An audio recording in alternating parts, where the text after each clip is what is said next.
full of dark magic. Once you filter out the darkness, they'll become purification fragments. The torch we've never seen before has appeared in the center of the valley. A dark red orb. Could it be?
Yo, what is going on, guys?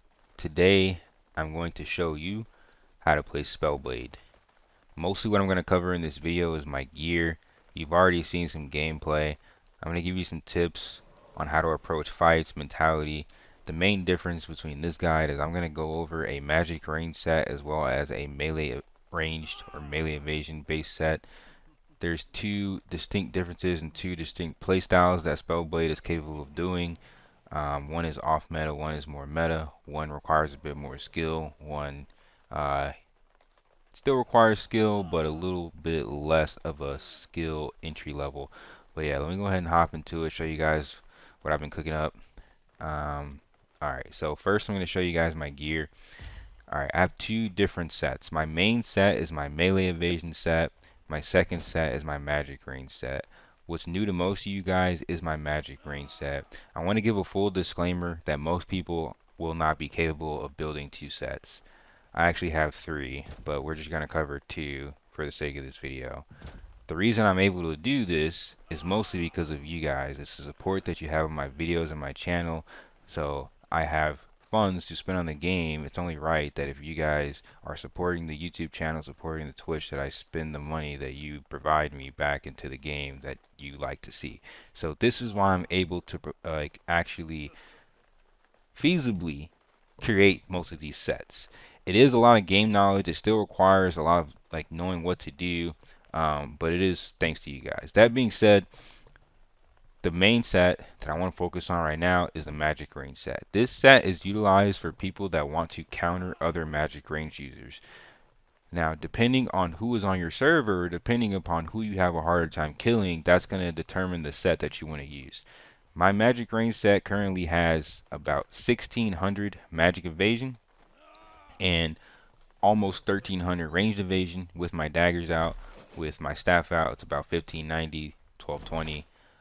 Yeah, as you see, my daggers give me a bit more evasion than my staff. My staff does give me a little bit of evasion now with my masteries. I'll get into that later. However, I noticed the sweet spot on magic evasion is above 1500. 1300, you start to see some really good gains, but above 1500 you start to feel very tanky versus other magic range users. For range evasion, I noticed you need to be about 1100 to 1200, and again you start feeling really tanky. Now my evasions with this setup, when I press victorious energy, they're gonna go up to 2100 and 1700, and then when I proc Shadow Walker, 2700 and 2300. So I'm somewhere close to 3000 magic evasion and somewhere close to 2500 ranged evasion when I'm fully buffed. That is why this is a straight menace of a class. Same thing for my hit. I'm about 850 hit, unbuffed, no food, with victorious energy. That's going somewhere close to 1200, 1300 hit. And then my crit is always insanely high. My defenses are also really solid let me go ahead and show you the gear. The new pieces that I have is the Girdle of Spectral Skulls. I also have Ancient Sorrow Dome Bracers, which give me ranged evasion. I am still using the Collar of Decimation just because there's only a 1 stat difference and a little bit of magic evasion if I were to swap to the other collar. However, I don't think it's worth it. It's just not worth the materials. The Classic Conqueror, like I said, it is a viable option for magic range, but because I'm using 2 sets, having just the Collar Decimation is fine. We're still using the blue boots for Glade Stalker. We're using the resistance. All 3 of these pieces are solely for the hit. That is why we have so much hit in this build. And then we're using 2-piece Phantom Wolf and 1-piece Ancient Tapestry. This is more of an entry-level Magic range set because I'm building 2 set. I obviously couldn't go for the most expensive best in slot pieces. Now, one thing that I will tell you guys, if you are going for the most expensive pieces, you're going to want to look at my Questlog, which will be in the description. And within this Questlog, you will see my current magic range, and then you'll see another ideal magic range. This setup currently has about 750 hit. It's using 3-piece Reapers, which is going to give it a bit more damage due to stats. However, one thing you could do is just swap out the gloves for the resistance gloves that I'm currently using in my T1 set, the resistance hawk gloves. And you could still meet some pretty decent stat thresholds. However, you will have a lot more hit if you're using these gloves. Really just depends on preference, but I think 3-piece Reapers is likely better for PvE, and it still is viable in PvP. So if you're going for a more expensive set, these 2 Reapers pieces are going to be very important. And then the Band of Universal Power or the Transcendent Magic Ring.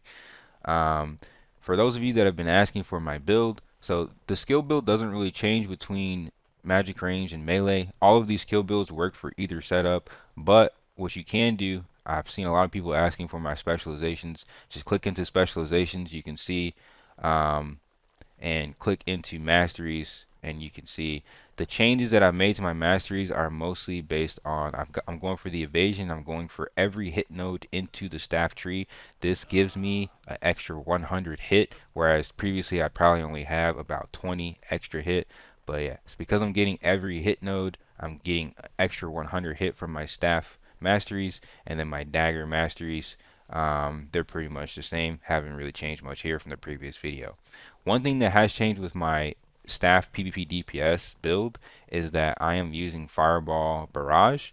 This skill is an alternate, okay? However, Fireball Barrage I think is best in the slot because for arenas you can mana burn healers when you have the skill specialization for Fireball Barrage. One thing to keep in mind though, like I said, this skill is placeholder.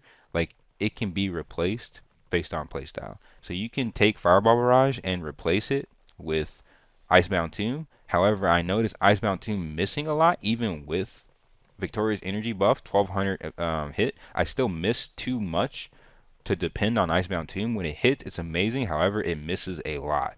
Therefore, I have removed it for Fireball Barrage, but it is still good a good alternate. And then you can also use Smokescreen for very small scale or very large scale. And small scale Smokescreen is really good for dodging a few skills, and large scale it's really good for the same principle. You can also slot Knife Throwing for the anti-heal. This one skill is the preference slot. So if you want something to your playstyle, this is what you replace. However, I currently like Fireball Barrage, and this build is good for all forms of PvP, GVG, open world, and arena. You don't have to change much. You can just play this build. For those of you that want to spec for large scale, for Siege that's coming up on the 17th, you can utilize this build. And in every build I make, there's always one skill that can be replaced. In this build, it is Meteor Hellfire Rain. You can replace Hellfire Rain with Infusion for large scale, and you will have a lot more single target damage versus losing the AoE damage. If you're playing in the ball, you can use Hellfire Rain. If you're not playing in the ball, you're going to want to use something along the lines of Inject Venom or Lightning Infusion. If you put on Inject Venom Lightning Infusion, you're going to replace Echoic Barrier with Destructive Fang. those are the two main PvP builds you're going to use. The PvX build is still insanely good, but majority of the time I'm just using my PvP DPS small scale build. Alright, so that is for my magic range set. Now, for my melee set, this set is used to counter melee users, Greysword users, and SNS users. They legit cannot touch you.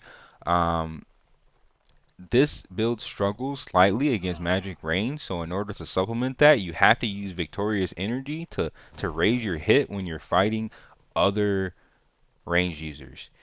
This is why I say this build has a bit higher of a skill curve, because if you don't know when to use victorious energy, you could waste your buff. When you're fighting melee users, you don't need victorious energy because melee users don't have magic evasion typically. You only want to use your victorious energy buff when you're fighting range users. Therefore, target priority is very important and key for melee evasion build. Your targets are actually melee targets if you're running this build.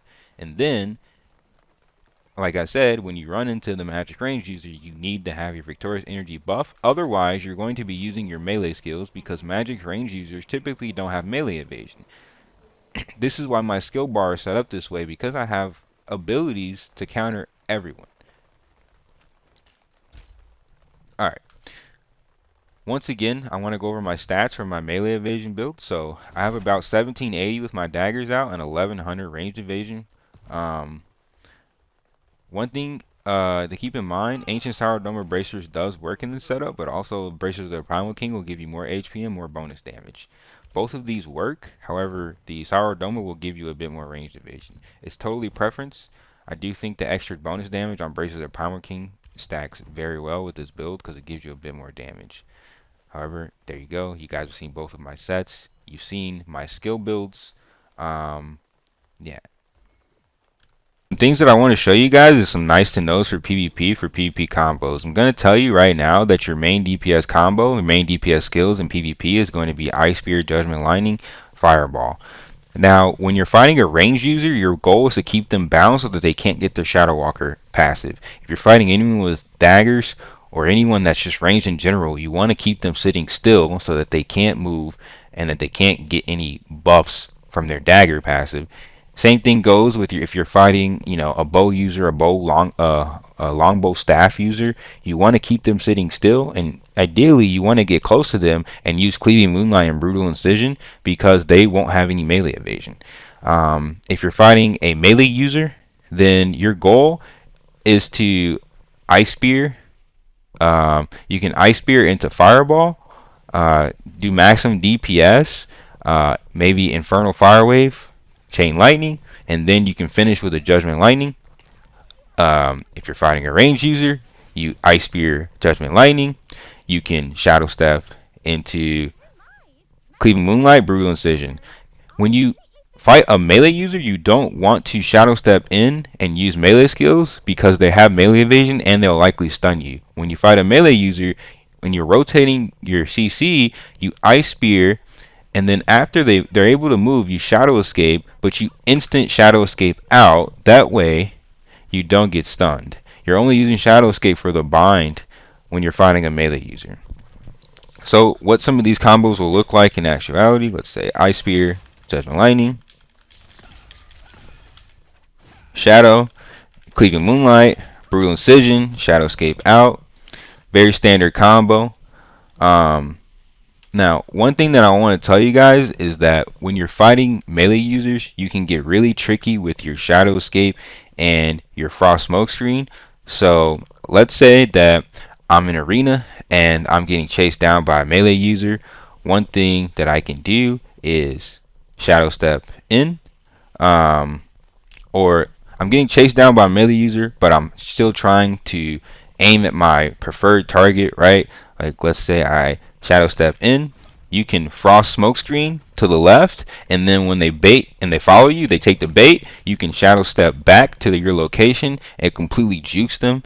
And within this same combo, you can add in skills such as Judgment Lightning, just to kind of bait. Like I said, let's say you Judgment Lightning, Frost Smokescreen, and then you can go back. back to your original space. It gets really tricky. It gets very, very ping based, very latency based. But the better you get at your combos, and baiting, Shadowscape in, Frost Smoke Screen out, the better you're going to do when fighting multiple opponents. Another good thing is to keep in mind, I always tell people, if someone jumps on you or if you're being attacked and let's say you're bound, the first thing you're going to do is dodge roll to try and get the perfect block so that you can stealth. And if you don't get the stealth, then you're going to camouflage cloak to cleanse the bind. Okay. Another thing with this build, we are currently using Fireball Barrage for mana burn. That means your main target may not be the healer. Your main target will likely be another magic range user. But what you're going to do is when you're fighting the DPS, every time Fireball Barrage is off cooldown, you're going to swap to the healer and use this on them. That way you are inflicting mana burn on the healer and also applying a bit of spread damage. Okay. My favorite combos, like I said, Ice Spear, Fireball, Inferno, Chain Lightning, and then you can Shadow Step in if it's a range user, Cleaving Moonlight, Brutal Incision, go back out. Again, reminder, only use Victorious Energy when you are fighting a magic range user. Unless there's no magic range users on the team, in which you just use it when you're going to burst and when you think you can get a kill, or kill secure. But yeah, that is my gear. That is my main PvP setup. As you guys see, I am very close to 3.7k combat power. Thanks so much for supporting, you guys. If you have any questions, comments, concerns, please drop them in the comment section below. Otherwise, thank you so much for watching. Peace and love.